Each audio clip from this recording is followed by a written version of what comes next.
मिरज महापालिकेची शाळा नंबर 7 ही पटसंख्या 2 असल्यामुळे 2007 साली बंद करण्यात आली होती। प्रभाग 20 मध्ये महानगरपालिकेची ही बंद पडलेली शाळा माजी नगरसेवक योगेंद्र थोरात यांनी 3 वर्षांपूर्वी पुनर्जीवित करून सुरू केली होती। 3 वर्षात या ठिकाणी शाळेत खूप बदल करत नवीन इमारत, स्कूल व्हॅन, नवीन गणवेश यासह विविध सुविधा देण्यात आल्या। अत्यंत झोपडपट्टी क्षेत्र असलेल्या या ठिकाणी सेमी इंग्लिश मीडियम शाळा सुरू करणे हे एक चॅलेंज होते। मात्र माजी नगरसेवक योगेंद्र थोरात यांनी पूर्ण करत या ठिकाणी चांगल्या दर्जाची शाळा उभी केली आहे। चालू वर्षी या ठिकाणी विद्यार्थ्यांची पटसंख्या 277 झाली आहे। त्यामुळे महाराष्ट्र शासनाकडून ही शाळा पुनर्जीवित करण्यात आली आहे आणि नव्याने मान्यता देण्यात आली आहे। महापालिका आयुक्त शुभम गुप्ता यांनी सुद्धा माजी नगरसेवक योगेंद्र थोरात आणि येथील शिक्षकांचे कौतुक केले आहे। आता या ठिकाणी प्रवेश मिळणे कठीण झाले आहे। त्यामुळे महाराष्ट्रात बंद पडलेली महापालिकेची शाळा पुन्हा पुनर्जीवित करण्याचे हे एकमेव उदाहरण आहे। असलेलो आहोत आणि मी लाभार्थ्यांना यासाठी बसवलेला होता कारण लाभार्थी शिक्षक नसून तर पालक आहे। तर शिक्षक आणि पालकचा समन्वय जर घडला तरी शाळामध्ये एक मोठा बदल असू शकतो। आणि जर योगेंद्र थोरातला आपण बघितलं तर नगरसेवक न म्हणून त्यांना पालक म्हणला तरी एक पालक एका शाळेला 2 पटापासून 277 पटांवर कसं आणू शकतो हे आपल्याला बघण्यासारखं। बोलत असताना त्याच्या डोळ्यात पाणी होता आणि त्याचे कारण असं की जेव्हा माणूस परिश्रम करतो तेव्हा त्यांना माहीत नसते की कदाचित हे परिश्रम घेतल्यानंतर काय मिळणार। आणि कधी कधी असा होतो की विचार करण्यापेक्षा जास्त परिश्रमचा परिणाम आपल्याला मिळतो। मला वाटतं थोरात साहेबांसोबत असंच झालंय की त्यांनी कधी विचार पण केला नव्हता की या शाळेमध्ये 277 मुलं येऊ शकतात आणि ते आल्यानंतर त्यांनी जे सगळे परिश्रम केला त्याचा खूप चांगला प्रतिसाद त्यांना मिळालेला आहे। पण मला वाटतं की जे थोरात साहेबांना आपण त्याची शाबासकीची थाप देत असो तरी शिक्षक आणि मुख्याध्यापक त्यांनाही खूप महत्त्वाची भूमिका याच्यामध्ये बजावलेली आहे।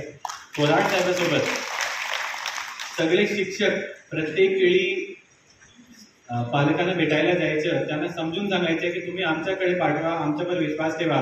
आणि सातत्याने प्रत्येक वर्षी जेव्हा पालकांना लक्षात आलं की इथे मुलं गेल्यानंतर त्याचं नुकसान होत नाही, त्याच्या ज्ञानामध्ये काहीतरी वाढ होत आहे। शाळा नंबर 7ला काल महाराष्ट्र शासनानं प्रशासकीय मान्यता ही दिलेली आहे। आम्हाला सांगायला आनंद वाटतो की 2012ला गुरुवारपेठमध्ये 7 नंबर शाळा होती आणि पट फक्त 2 असल्यामुळे ही शाळा 2012 साली बंद करण्यात आली होती।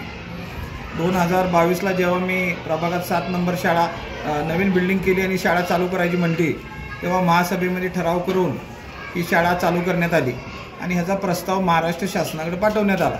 मात्र महाराष्ट्रात कुठंही बंद पडलेली शाळा पुनर्जीवित झाली नसल्यानं कुठं त्या प्रकारचा टेबल डेस्कच कुठं नव्हता। त्यामुळे 2 वर्ष बरीच आम्ही परिश्रम करून काल एक 8 दिवसापूर्वी खाडेसाहेब आमचे जे आमदार आहेत त्यांनी त्यांचं पत्र दिलं।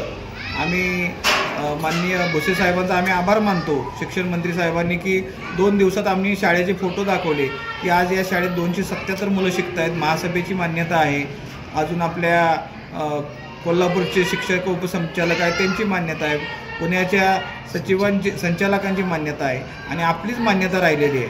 तेव्हा माननीय भुसे साहेबांनी 2 मिनिटात खाडेसाहेबांच्या सांगण्यावरून आम्हाला ती मंजूर करून दिली आणि आज आम्हाला खूप आनंद होत आहे की आमची शाळा मान्यता प्राप्त पण झाली आणि आज आमची शाळा पटवाडीमध्ये सर्व रेकॉर्ड ब्रेक यांनी केलेले आहेत। माननीय आयुक्त साहेबांचं पण आम्ही आभार मानतो की आम्ही पट वाढवल्यामुळं आमच्या शाळेला पहिली बस होती आणि आज दुसरी बस पण त्यांनी आम्हाला करून दिलेली आहे। आज आमच्या शाळेतली मुलं कोणत्याही खाजगी शाळेबरोबर आमची कॉम्पिटिशन नाही, पण या भागातल्या सगळ्या खाजगी शाळेतल्या कोणत्याही मुलाला इथं पहिलीच्या मुलाला घेऊन यावं आणि आमच्या नगरपालिकेतल्या शाळेच्या पहिलीच्या मुलाला त्याच्याबरोबर प्रश्नमंजुषा करावी।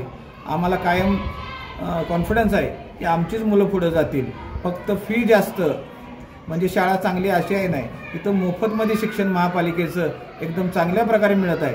त्यामुळे माझी पालकांना विनंती आहे की आपल्या जवळच्या ज्या नगरपालिका शाळा असतील यामध्ये आपण आपल्या मुलांना त्यांचं ॲडमिशन घ्यावं आणि त्यांचं भविष्य उज्ज्वल करावं।